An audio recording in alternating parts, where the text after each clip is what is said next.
नमस्कार दोस्तों। मोदी तेरी बीजेपी मैली हो गई पापियों के पाप धोते धोते। जी हां, बीजेपी मैली हो गई है।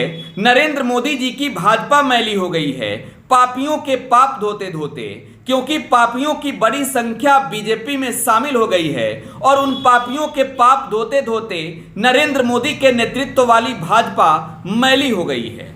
जी हां, ये ऐसे ही नहीं कह रहा हूं, तमाम आंकड़े आपके सामने दिखाऊंगा और बताऊंगा कि किन लोगों के नाम उन लिस्ट में हैं जिनके पाप भाजपा में जाने के बाद धुल चुके हैं।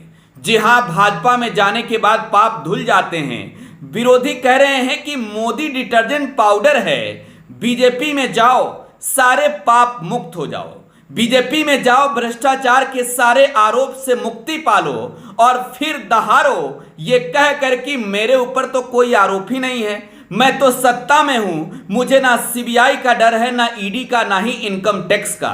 भला बीजेपी में आने के बाद किस माई के लाल में दम है जो उन नेताओं पर कोई कार्रवाई कर दे जो आरोपी रहे हैं बड़े बड़े भ्रष्टाचार के, बड़े बड़े घोटाले के। और ऐसे में 2024 के चुनाव की रणनीति जब बन रही है तो ये बात हो रही है कि किन मुद्दों के साथ चुनावी मैदान में उतरना है।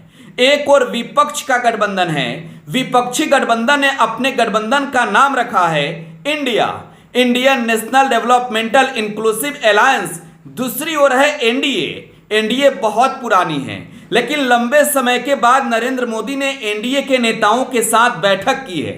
38 अलग अलग दलों के नेता इस बैठक में शामिल हुए हैं और 38 दलों के नेताओं के साथ बैठकर नरेंद्र मोदी ने यह तय किया है कि विकास के नाम पर नहीं, सुशासन के नाम पर नहीं, भ्रष्टाचारियों के खिलाफ चुनावी मैदान में उतरकर देश की जनता से वोट मांगेंगे हम।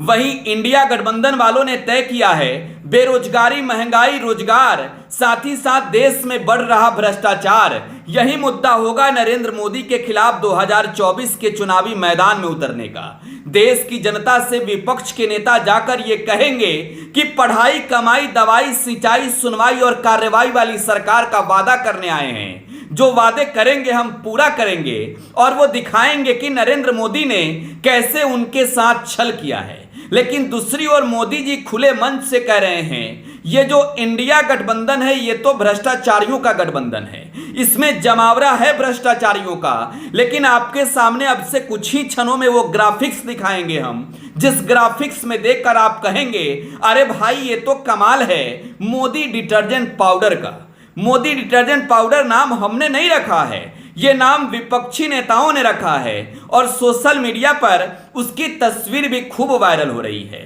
बीजेपी में आने के बाद कैसे पाप मुक्त हो जाते हैं नेता, उन तमाम तस्वीरों को जब आप याद करेंगे, जब उन घोटालों की लिस्ट देखेंगे तो आप कहेंगे अरे वाह, भ्रष्टाचार करो, पाप करो, अत्याचार करो, शामिल हो जाओ भाजपा में, इन तमाम पापों से मुक्ति मिल जाएगी। जरा वो ग्राफिक्स देखिए। अब ग्राफिक्स में देखिए, पहला नाम आपको बताते हैं हेमंत बिस्वा शर्मा का, वाटर घोटाले के आरोपी हैं, असम के मुख्यमंत्री हैं। अजीत पवार की बात करेंगे हम।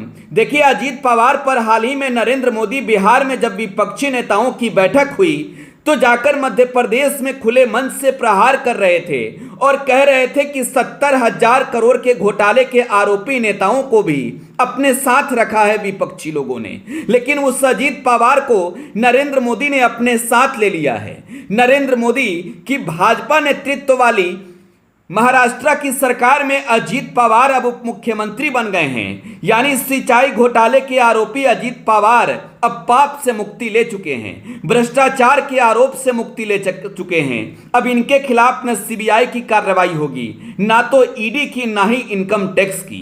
अब आगे नाम बताते हैं छगन भुजबल का।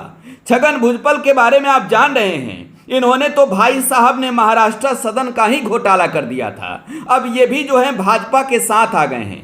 शुभेंदु अधिकारी को आप जरूर जानते होंगे, शारदा घोटाले के आरोपी बीजेपी के कद्दावर नेता हैं। वो भी जब नरेंद्र मोदी के साथ हाथ मिलाकर आ गए तो उनके भी सारे पाप मुक्त हो गए, सारे पाप खत्म हो गए, सारे पाप बीजेपी के गंगा में मिट गए हैं। शिवराज सिंह चौहान के बारे में भी आप जान रहे होंगे, मध्य प्रदेश के मुख्यमंत्री हैं मामा, व्यापक घोटाले के आरोपी हैं। बीएस येदियुरप्पा को आप जानते हैं ना, बीएस येदियुरप्पा अब माइनिंग घोटाले के आरोपी भाजपा के साथ हैं तो फिर क्या बात है। कौन किस माई के लाल में दम है जो एक्शन ले ले।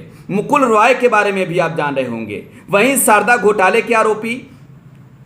आगे आप बात कर लें हसन मुशर्रफ की, 1000 करोड़ के घोटाले के आरोपी हैं। इतना ही नहीं, जय पांडा के बारे में तो आप जान ही रहे होंगे, पीएमएलएफ और फेमा घोटाले के मुख्य आरोपी रहे हैं। नारायण राणे के बारे में भी किसी से छुपा नहीं है, लैंड घोटाले के आरोपी हैं। अब अजीत पवार जैसे लोग डिप्टी सीएम बन गए, एकनाथ शिंदे जैसे लोग महाराष्ट्र के सीएम बन गए, ज्योतिरादित्य सिंधिया जैसे लोग केंद्रीय मंत्री हैं, हार्दिक पटेल जैसे लोग युवा नेता हैं बीजेपी में आने के बाद। हेमंत बिश्व शर्मा अब असम के सीएम हैं।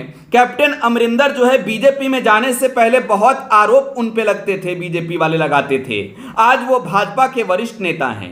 सुनील जाखड़ के बारे में तो आप जान रहे होंगे, जिन्हें पहले कहा जाता था कि वो बहुत बड़े करप्ट हैं, वो अब बीजेपी के प्रदेश अध्यक्ष बने हुए हैं। बीएस येदियुरप्पा भी बहुत भ्रष्ट थे, लेकिन अब वो पूर्व मुख्यमंत्री हैं। इतना ही नहीं, नारायण राणे के बारे में भला कैसे भूल जाएं, बीजेपी में जाने के बाद भ्रष्ट थे, आज वो राज्यसभा के एमपी हैं। अब जरा सोचिए कि ये तो कमाल है ना मोदी डिटर्जेंट पाउडर का। बीजेपी के लोग कह रहे हैं कि बिहार के उप मुख्यमंत्री तेजस्वी यादव कथित लैंड फॉर जॉब स्कैम के मामले में चार्जशीटेड हो गए हैं। बीजेपी के लोग कह रहे हैं कि लालू यादव, जिन पर यह आरोप है कि उन्होंने चारा घोटाले किए हैं, कोर्ट ने साजा याफ्ता किया है और वो जेल से फिलहाल बेल पर बाहर हैं। राहुल गांधी से लेकर तमाम नेताओं के नाम भाजपा के नेता गिना रहे हैं, लेकिन शायद बीजेपी नेताओं को इस बात का अंदेशा नहीं है कि भैया ये जनता है, सब जानती है। बीजेपी तो अब मैली हो चुकी है, पापियों के पाप धोते धोते। आपकी क्या प्रतिक्रिया है कमेंट बॉक्स में छोड़ जाइएगा। फिलहाल आप टुडे बिहार न्यूज के साथ बने रहें। धन्यवाद।